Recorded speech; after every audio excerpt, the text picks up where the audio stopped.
오늘 우리에게 주신 말씀은 내게 주어진 것을 먼저 바라보라 라는 제목으로 말씀 나누도록 하겠습니다. 바울은 자신이 지금 예루살렘에 온 목적에 대해서 17절을 통해서 이야기해 주고 있습니다. 첫 번째는 예배를 하기 위해서 이곳에 왔고, 두 번째는 다른 지역 교회들로부터 구제 헌금을 받아서 예루살렘 교회에 전달하는 일을 했다라고 이야기하고 있습니다. 자신이 예루살렘에 온 목적과 또 자신의 죄는 정치적인 문제와 전혀 상관없이 종교적인 다른 생각 때문이라는 이야기를 하고 있습니다. 그리고 만약 종교적인 문제로 고발해야 한다면 지금 내 앞에 찾아온 저들이 아니라 아시아로부터 온 유대인들이 고소해야 한다고 주장하고 있습니다. 이들이 나에 대해서 아는 것은 20절에 이렇게 얘기합니다. 그렇지 않으면 이 사람들이 내가 공회 앞에서 섰을 때에 무슨 옳지 않은 것을 보았는가 말하라 하소서. 단지 내가 이곳에 오기 전 공회에서 문제가 있던 부분 말고는 그들이 나에게 고소할 것이 없다라고 이야기합니다. 그래서 이 고소의 결론은 나는 정치적인 문제를 일으키지 않았고 오직 저들이 서로 다르다 주장하는 부활에 관한 것뿐이라고 이야기합니다. 바울과 그를 고소한 사람들은 각자의 이야기를 하고 이제 총독의 판결만을 기다리고 있는 상태였습니다. 벨릭스라는 사람은 지금 바울과 바울을 고소한 사람들의 사건에 대해서 판결할 수 있는 종교적 지식을 충분하게 갖고 있는 사람입니다. 하지만 그의 판결은 22절을 보면 벨릭스가 이 도에 관한 것을 더 자세히 아는 고로 연기하여 이르되 천부장 루시아가 내려오거든 너희 일을 처결하리라 하고, 벨릭스 총독은 중립적인 사람입니다. 세상으로 보면 하나님에 대해 마음은 있으나 말씀대로 살까 말까 고민하는 그런 사람입니다. 하나님에 대해서 너무나 잘 알고 있습니다. 무엇이 우리가 구원을 향한 길인지 너무나 잘 알고 있지만 믿음의 방식이 잘못되었습니다. 내가 서 있는 자리에서 내가 믿고 싶은 것만 믿고 살아가는 사람입니다. 그래서 바울의 무죄를 알지만 누구의 편도 들어주지 않습니다. 재판 판결을 미룸으로써 유대인에게는 비율을 맞춰주고 있고, 또 바울에게는 시민권자로서 그리고 복음의 전달자로 인정하면서도 혹시나 내 생각대로 이 사람이 자신이 풀려나기 위해서 혹시나 뇌물을 바치지는 않을까 하는 생각에 두 마리 토끼를 잡으려고 하고 있습니다. 그래서 바울에 대한 처우를 보면 23절에 백부장에게 명하여 바울을 지키되 자유를 주고 그의 친구들이 돌보아 주는 것을 금하지 말라 하니라. 바울을 돌보아 주기 위해 찾아오는 사람을 금하지 말라고 이야기합니다. 바울의 출신 지역 사람들은 돈과 명예가 있는 사람들입니다. 그의 친구들 그리고 친척 또한 부유한 사람이 많았습니다.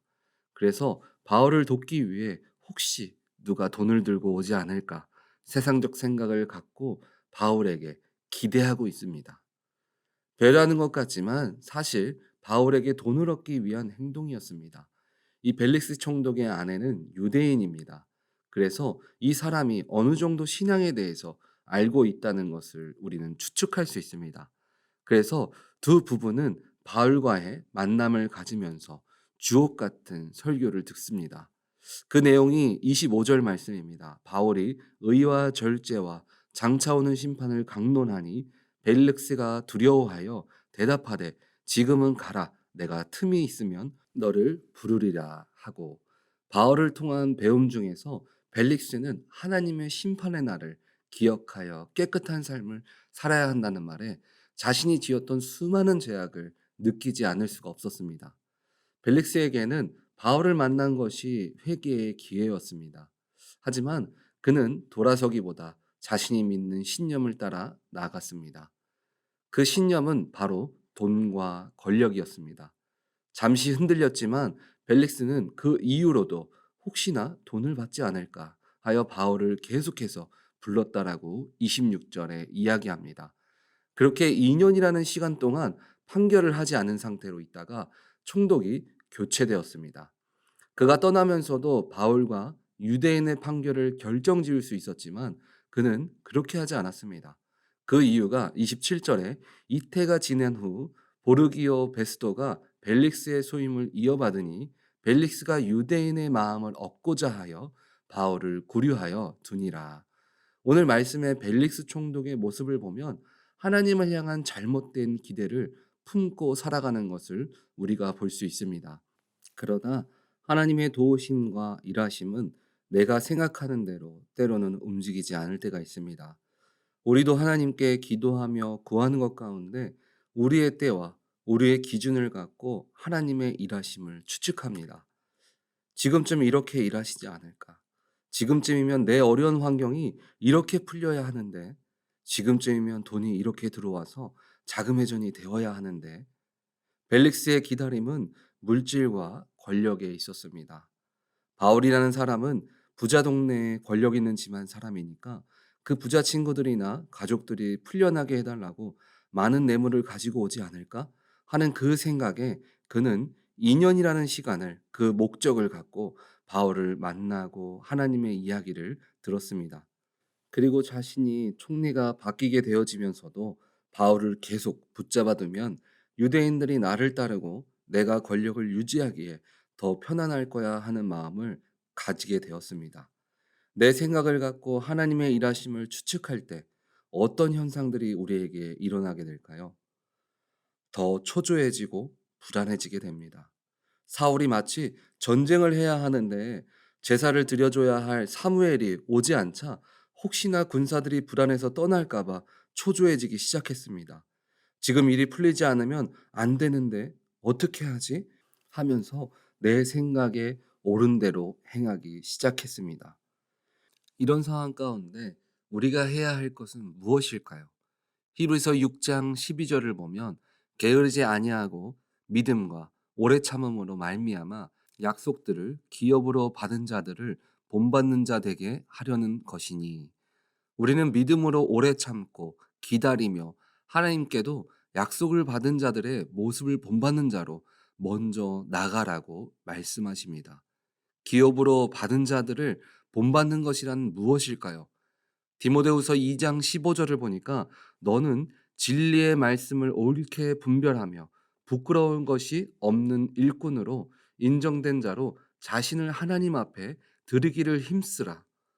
오늘 내가 기대하는 것이 될까 안 될까 하나님이 하시나 안 하시나 내 기대에 빠져 있는 것이 아니라 우리는 먼저 하나님 앞에 내 자신을 먼저 예배함으로 그리고 기도로 주님의 나라를 위해 봉사함으로 힘써 나아가야 합니다. 우리의 신앙은 하나님이 먼저 주시면 내가 하겠습니다 하는 신앙이 아니라 마태복음 6장 33절에 말씀하신 것처럼 그런즉 너희는 먼저 그의 나라와 의를 구하라. 그리하면 이 모든 것을 너희에게 더하시리라. 우리가 먼저 주님께 나아가면 주님이 주시는 것입니다.